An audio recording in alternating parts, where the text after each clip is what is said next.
Back with the market right here, Nifty now. Let's just revisit what the Nifty is currently at. We're holding out well, and we've made it to that all-time high today. It's come in after a long wait of 1 year, 2 months. Right now, as we can see, the big contributors are autos and metals. They are the ones which are contributing to the move today. Looking at Ashok Leyland, Laurus Labs, Bajaj Finance, which is higher by a solid 2%, Tata Power up 1.6%, and Nalco.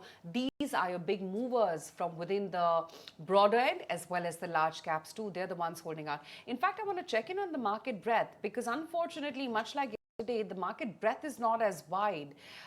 It's a very restrictive move, just some stocks pushing the Nifty higher.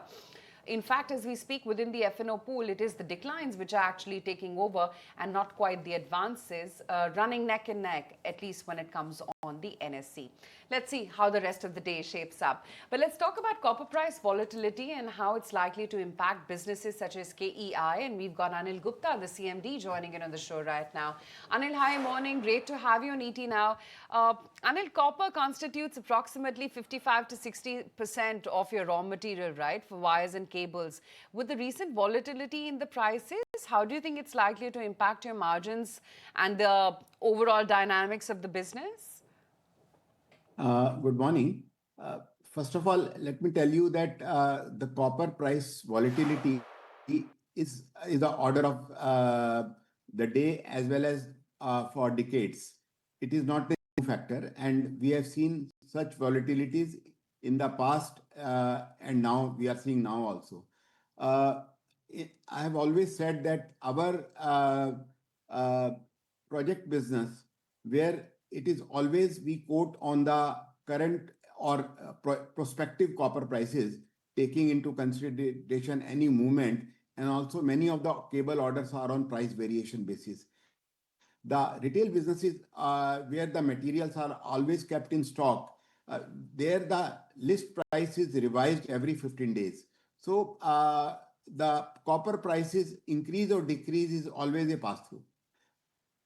Anil, are you able to transfer this increased prices to the consumer, end consumer, and or you have to absorb some kind of price at your end as well? We always have to pass on this impact to the consumer through our dealers and retailers or in direct quotations. Maybe that sometimes we hold on to the prices for a week, but more even for that also we are holding much more inventories in our stocks. So we never have to face margin issues due to this. As a cable or wire manufacturer, we are basically a converter. So we can't absorb these commodity cycles in our selling prices. What is the kind of volume growth will you see because of this? Will there be some kind of suppression of the volumes because prices are going up? Maybe in the short run, maybe for a month or so, but not on a longer run, because ultimately whosoever is buying any wires or cables, it's an essential procurement for him to build a project or a house. So he can just defer it by a few days or a week or a few weeks, but he cannot do his work without buying the product. And so the growth target that you have set for yourself between 17 to 18%, is that achievable for FY26? Of course. I mean, I think we should be doing better than that. In the first half, we have almost grown around 20% compared to last year. And I think momentum will continue. You also have a CapEx underway. What's the update on that? Because one of the plants, Sanand plant, is yet to start commercial production. Yeah, the first phase of the project will commence commercial production in the first week of December. And rest of the phase will take another approximately 1 year to go on stream. Any reason why it's getting delayed?